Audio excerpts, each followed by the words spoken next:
오늘 우리가 함께 묵상할 하나님의 말씀은 사사기 21장 말씀입니다. 말씀 봉독은 16절에서 25절까지 하겠습니다.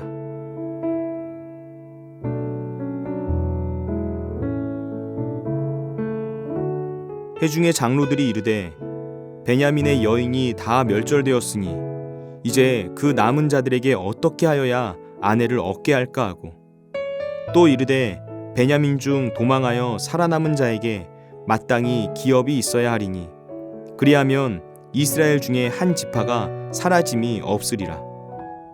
그러나 우리가 우리의 딸을 그들의 아내로 주지 못하리니 이는 이스라엘 자손이 맹세하여 이르기를 딸을 베냐민에게 아내로 주는 자는 저주를 받으리라 하였음이로다 하니라. 또 이르되 보라, 베델 북쪽 르보나 남쪽 베델에서 세겜으로 올라가는 큰 길 동쪽 실로에 매년 여호와의 명절이 있도다 하고, 베냐민 자손에게 명령하여 이르되 가서 포도원에 숨어 보다가 실로의 여자들이 춤을 추러 나오거든 너희는 포도원에서 나와서 실로의 딸 중에서 각각 하나를 붙들어 가지고 자기의 아내로 삼아 베냐민 땅으로 돌아가라. 만일 그의 아버지나 형제가 와서 우리에게 시비하면 우리가 그에게 말하기를 청하건대 너희는 우리에게 은혜를 베풀어 그들을 우리에게 줄지니라. 이는 우리가 전쟁할 때 각 사람을 위하여 그의 아내를 얻어주지 못하였고 너희가 자의로 그들에게 준 것이 아니니 너희에게 죄가 없을 것임이니라 하겠노라 하매, 베냐민 자손이 그같이 행하여 춤추는 여자들 중에서 자기들의 숫자대로 붙들어 아내로 삼아 자기 기업에 돌아가서 성읍들을 건축하고 거기에 거주하였더라. 그때 이스라엘 자손이 그곳에서 각기 자기의 지파 자기의 가족에게로 돌아갔으니 곧 각기 그곳에서 나와서 자기의 기업으로 돌아갔더라. 그때 이스라엘에 왕이 없으므로 사람이 각기 자기의 소견에 옳은 대로 행하였더라. 아멘.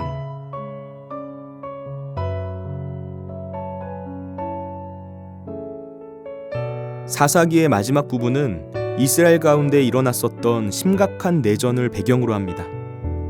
사사기가 가지고 있는 가장 대표적인 신학적 특징이 이스라엘이 짓는 죄가 나선현 하강 곡성의 모양으로 점점 더 심각해져만 가는 상황을 보여주는 것인데요.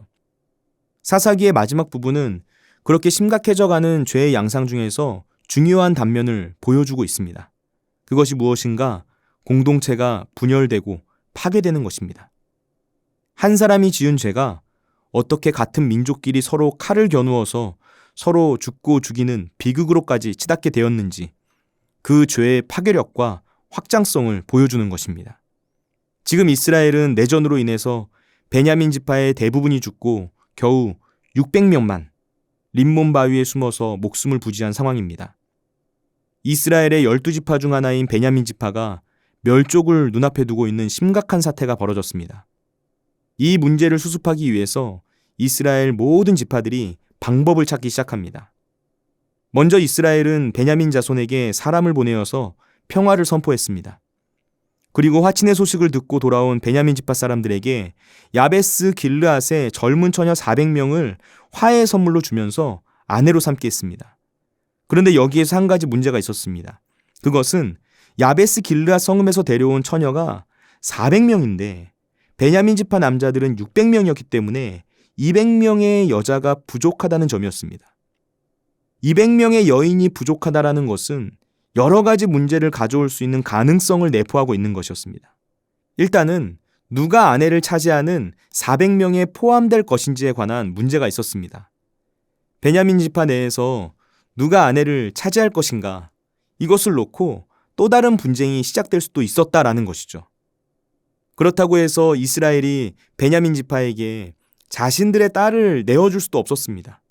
왜냐하면 자기들이 하나님 앞에서 했던 맹세가 있었기 때문에 그 맹세를 어기고 베냐민 지파에게 딸을 주었다가는 하나님으로부터 벌을 받게 되는 것이 아닌가, 그들은 이 두려운 마음이 있었던 것입니다. 그래서 이스라엘 장로들의 관심은 이제 베냐민 지파의 멸족을 막기 위한 아내 찾아주기 프로젝트에서 나머지 200명을 어떻게 채우느냐 하는 문제로 기울어지게 됩니다. 이스라엘의 장로들은 모자라는 200명의 처녀를 어떻게 충당할 것인지를 놓고 회의를 열었습니다. 그래서 결과적으로 생각해낸 방법이 무엇인가? 실로의 여자를 납치하는 것이었습니다. 당시 실로에서는 매년 여호와의 명절에 실로의 여인들이 밖으로 나와 춤을 추는 전통이 있었습니다. 장로들은 그때가 실로의 여자들을 납치할 수 있는 절호의 기회라고 생각했습니다. 그래서 베냐민 자손들에게 그 여호와의 명절에 실로의 여자들이 춤추러 나오면 그들을 납치해서 베냐민 땅으로 데려가 아내로 삼으라 라고 명령을 합니다. 만약 납치를 하다가 발각돼서 그 여인들의 아버지나 형제가 와서 따지게 되면 장로들이 적극적으로 그 일을 변호해 주겠다라고 약속을 하기까지 합니다. 이런 결정에는 이스라엘 장로들의 잔꾀가 뒤섞여 있었습니다. 이스라엘 사람들이 베냐민 사람들에게 딸을 주기를 꺼리는 것은 그들이 한 맹세 때문에 하나님으로부터 벌을 받을 것이 두려워서였습니다. 그런데 만약 그 딸들이 납치를 당한 것이라면 어떻습니까? 그렇다면 이것은 하나님께 한 맹세를 어긴 것은 아니기 때문에 아무런 문제가 될 게 없다라는 논리로 이 방법을 계획하고 실행하게 되었던 것입니다. 우리는 여기서 이스라엘의 죄가 꼬리에 꼬리를 물고 이어지는 모습을 발견하게 됩니다. 죄가 또 다른 죄를 낳고 그렇게 생긴 죄가 또 다른 죄를 낳는 죄의 악순환이 끊임없이 반복되고 있는 것입니다. 이 사건에서 나타난 죄의 흐름을 되짚어보면 간단하게 어떤 레위인이 지은 죄가 점점 더 커지더니 결국에는 이스라엘 민족의 범죄로까지 확산되는 모습을 보여줍니다. 사사시대는 어느 특정한 한 사람만 타락한 시대가 아니었습니다. 이스라엘 민족 전체의 타락이 만연해 있는 시대였습니다. 이스라엘 공동체의 죄악이 모든 민족 개개인의 삶에 깊숙한 곳까지 알게 모르게 스며들어 있었던 것입니다. 죄가 공동체 전체에 평범하고 일상적인 성격으로 확산되어 있는 시대. 죄를 지으면서도 그것이 죄인지 아닌지 전혀 분간하지 못하는 시대였다는 것이죠. 지금 이스라엘의 장로라고 불리는 사람들이 내린 결정을 생각해 보시기 바랍니다. 이들은 이스라엘의 장로입니다. 공동체의 리더십입니다. 그래도 백성들 가운데서 영향력이 있고 지혜가 있고 판단력이 있다고 불리는 사람들입니다. 그런데 그 장로들이 200명의 처녀를 채우기 위해 찾아낸 묘안은 그들의 영적이고 도덕적인 무감각이 어느 지경에까지 이르렀는지를 여실히 보여줍니다. 그들은 여호와의 절기를 자신들의 죄를 더하는 데 이용했습니다. 여호와의 절기는 하나님의 구원과 은혜를 기억하면서 기뻐하고 예배하는 날인데 이런 절기를 노려서 여자를 납치하는 일들을 계획했다는 것이죠. 심지어 장로들은 베냐민 자손들에게 그들이 행할 일을 명령하기까지 했습니다.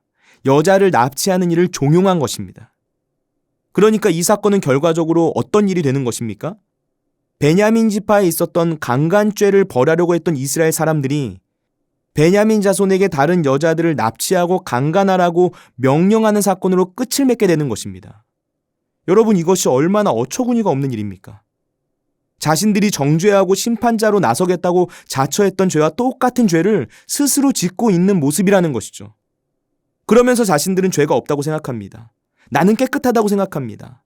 합당한 일을 했다고 자기 합리화를 합니다. 여러분, 바로 이것이 하나님을 떠나 살아가는 사람들의 삶의 결과입니다. 하나님을 떠나면 죄를 죄로 인식하지 못합니다. 죄가 일상적이고 평범하고 당연한 것으로 받아들여지게 됩니다. 죄를 짓고 있으면서도 양심의 가책을 느끼지 못합니다. 오히려 죄를 지적하는 사람들을 공격합니다. 사사기는 이 모든 일들의 이유가 무엇인지 책의 마지막 구절에서 요약하듯이 한 문장으로 정리합니다. 25절 말씀입니다.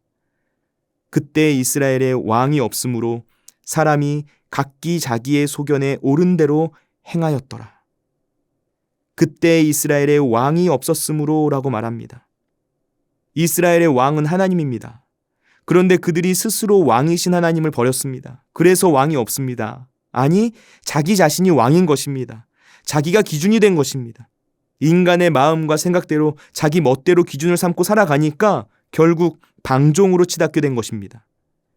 이스라엘이 하나님을 왕으로 삼지 않았기 때문에 자기 눈에 옳은 대로만 행동하게 되었습니다. 하나님이 기준이 되지 않으니까 그 어떤 사람도 아무도 누군가를 판단할 수 있는 자격을 갖추지 못한 채 또 다른 죄악을 낳게 되는 것입니다. 그렇게 끊임없이 죄가 확대 재생산되었던 것이죠.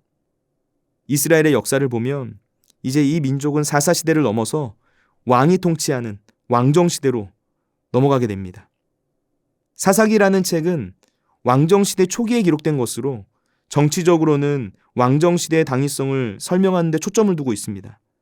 그러나 영적으로는 이스라엘이 진정한 왕이신 하나님을 떠났을 때 얼마나 극심한 혼란과 어둠 가운데 살아가게 되었는지를 기록해주는 책이기도 합니다.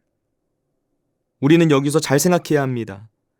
이렇게 하나님 없이 살아가는 백성들이라면 아무리 정치적으로 뛰어난 인간 왕을 세운다 할지라도 그것은 아무런 의미가 없는 것입니다. 그들을 통해서 하나님의 나라가 세워지지는 못한다는 것이죠. 이 인간 왕이 있다고 해서 옳은 결정을 내리고 바른 판단을 하게 되는 것이 아닙니다. 결국 진정한 왕이신 하나님을 떠나면 인간 왕의 유무는 아무런 의미가 없어지고 맙니다. 우리가 하나님을 왕으로 모시고 살지 않으면 우리 나라에도 우리 교회에도 우리의 삶에도 결코 하나님의 나라가 임할 수 없습니다. 사사시대와 같은 영적 도덕적 무감각이 더 심해지면서 점점 깊은 혼란과 공허와 어둠으로 빠져들어가게 되는 것입니다. 여러분, 그렇기 때문에 우리는 이 사사기 말씀을 덮으면서 우리 자신에게 이런 질문을 던져보아야만 합니다. 나의 왕은 과연 누구인가? 하나님인가? 아니면 나 자신인가? 기도하겠습니다. 우리를 사랑하시는 하나님 아버지, 하나님만이 내 인생의 주인이심을 고백합니다. 오직 주님만 왕으로 모시고 살 것을 다짐하고 결단합니다. 내가 우상이 되었던 마음들을 내려놓게 하여 주옵소서. 내 생각과 내 경험과 내 지식을 다 내려놓고 오직 하나님의 뜻을 따라 살아갈 수 있도록 우리의 마음을 붙잡아 주옵소서.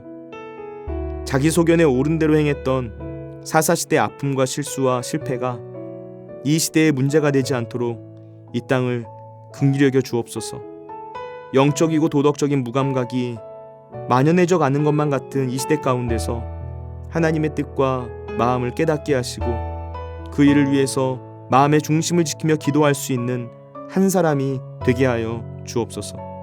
오늘도 우리와 함께 하시는 예수님의 이름으로 기도드립니다. 아멘. 하늘에 계신 우리 아버지, 아버지의 이름을 거룩하게 하시며 아버지의 나라가 오게 하시며 아버지의 뜻이 하늘에서와 같이 땅에서도 이루어지게 하소서. 오늘 우리에게 일용할 양식을 주시고 우리가 우리에게 잘못한 사람을 용서하여 준 것 같이 우리 죄를 용서하여 주시고 우리를 시험에 빠지지 않게 하시고 악에서 구하소서. 나라와 권능과 영광이 영원히 아버지의 것입니다. 아멘.